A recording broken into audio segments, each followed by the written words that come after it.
আসসালামু আলাইকুম। এখন শুনবেন সংবাদ শিরোনাম। রাত হলেই আতঙ্কের জনপদ নওগাঁর পোরশা সাপাহার সড়কে ব্যারিকেড দিয়ে একের পর এক ডাকাতি, আইনশৃঙ্খলা বাহিনীর ভূমিকা। কুমিল্লার নিমসারে ঢাকা চট্টগ্রাম মহাসড়কে বাসে পাইকারি সবজি বাজার, দেখা দিচ্ছে যানজট, ভোগান্তিতে চলাচলকারীরা।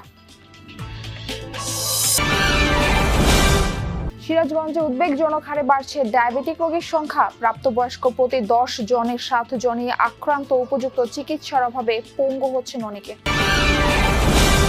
সুনামগঞ্জে হাওর অধ্যুষিত শান্তিগঞ্জে শিক্ষা খাতে পরিবর্তনের হাওয়া, সুফল মিলছে। বিশেষ মনোনয়ন পরীক্ষার কমেছে শিক্ষার্থীর ঝরে পড়া। এতক্ষণ দেখছিলেন সংবাদ শিরোনাম, এখন দেখবেন বিস্তারিত। নওগাঁয় সড়ক ডাকাতি থামছেই না। জেলার পোরশা সাপাহার উপজেলা পরিণত হয়েছে আতঙ্কের জনপদে। সন্ধ্যার আগেই ফাঁকা পথঘাট, প্রাণ ভয়ে বাড়ি থেকে বের হতে পারছে না কেউ। পরিস্থিতি মোকাবেলায় বিশেষ পদক্ষেপ নেয়ার তাগিদ স্থানীয়দের। সন্ধ্যা নামতেই হামলে পড়ছে ডাকাত দল, গাছ কেটে ব্যারিকেড দিচ্ছে, এরপর যানবাহন থামিয়ে অস্ত্রের মুখে লুটে নিচ্ছে সর্বস্ব। পোরশা সাপাহারে লাগাতার ঘটছে এমন ঘটনা।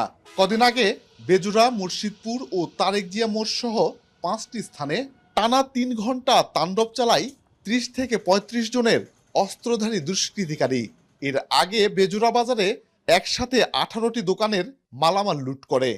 এত ডাকাত হয়েছে যে আমরা অত্যাচারে রাতে ঘুম জানা না। আমাদের স্বামীরা সারাদিন খাটাখাটি করে আসে, ঘুমাইতে পারছে না ডাকাতের অত্যাচার। শুধু রাইতে নয়, মানে বেলা ডুবতেই এই যে আশপাশে এলাকার মধ্যে বুঝে না, বেলা ডুবতেই বাগান, আম বাগানগুলো আছে, এর মধ্যে ধরে দিন দুপুরে মানে লীলা আছে আমার অবস্থা। ডাকাতদের হাত থেকে রক্ষা পাচ্ছে না কেউই। প্রতিহত করতে এগিয়ে আসায় পাল্টা হামলার শিকার হয়েছেন মুর্শিদপুর গ্রামের কয়েকটি পরিবার। তাদের বাড়ি ঘরেও আগুন দেয় দুষ্কৃতিকারীরা। এই বাড়িগুলো চলে আসে, এই বাড়িগুলো মহিলা ছাড়া ছেলে আসলো না। বেবাকে এক বাড়িতে ঢুকে গেছে আমাদের বাড়িতে, সেখনকার বাইরের না, সেখনকার আগুন লাগিয়ে দিছে। আমরা বেরছি রাস্তাতে, চেঁচামেচি শোনার পরে এই কারণে এটাই আমাদের অপরাধ যে তোমরা বাইরলেন কি কারণে, এই কারণে আমাদের বাসাতে আগুন জ্বালিয়ে দেয়।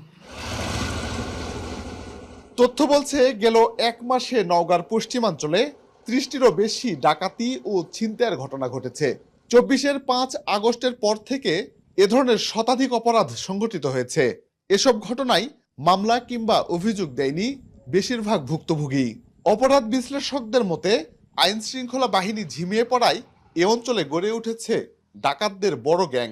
তারা যেহেতু হাসুয়া ব্যবহার করছে, নির্ধারিত স্থান থাকার পরও কুমিল্লার নিমসারে ঢাকা চট্টগ্রাম মহাসড়কের জায়গা দখল করে গড়ে উঠেছে পাইকারি সবজির বাজার। প্রায় 200 দোকান রাস্তা ছাড়িয়ে গিয়ে ঠেকেছে পার্শ্ববর্তী 3টি শিক্ষা প্রতিষ্ঠানের ফটকে।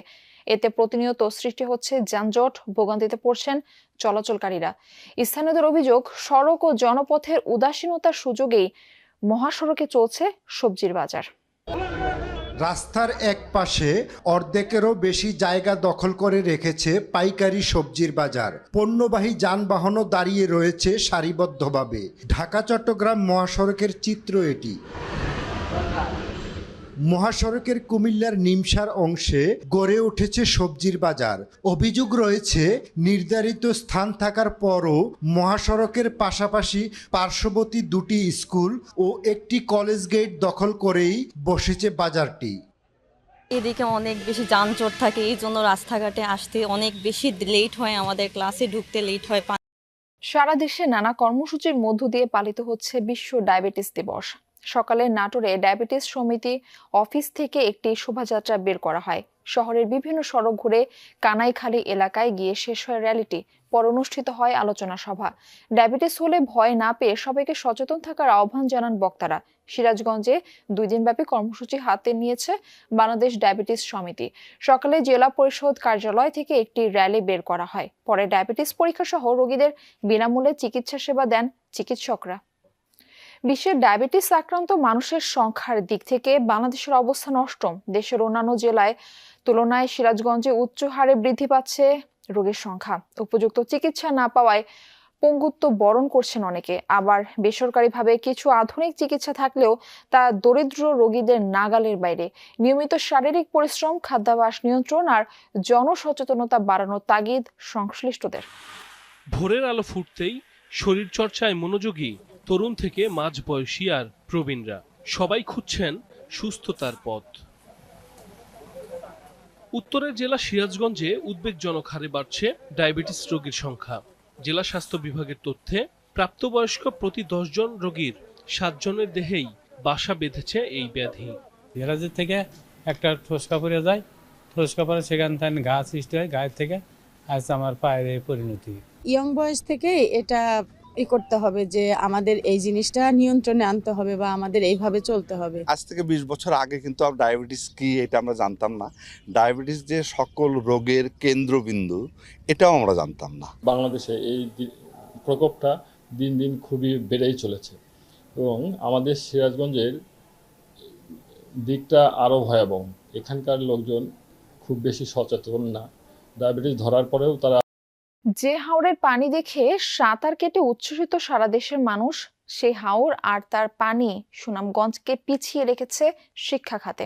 কারণ এই দেশে পানি মানেই অনুন্নত যোগাযোগ ব্যবস্থা আর দারিদ্রতা। পরিসংখ্যান ব্যুরোর তথ্য মতে সুনামগঞ্জে অক্ষর জ্ঞান শূন্য 40.91%, স্বাক্ষর জানে না 34.98%, যা অন্য জেলার তুলনায় অনেক বেশি।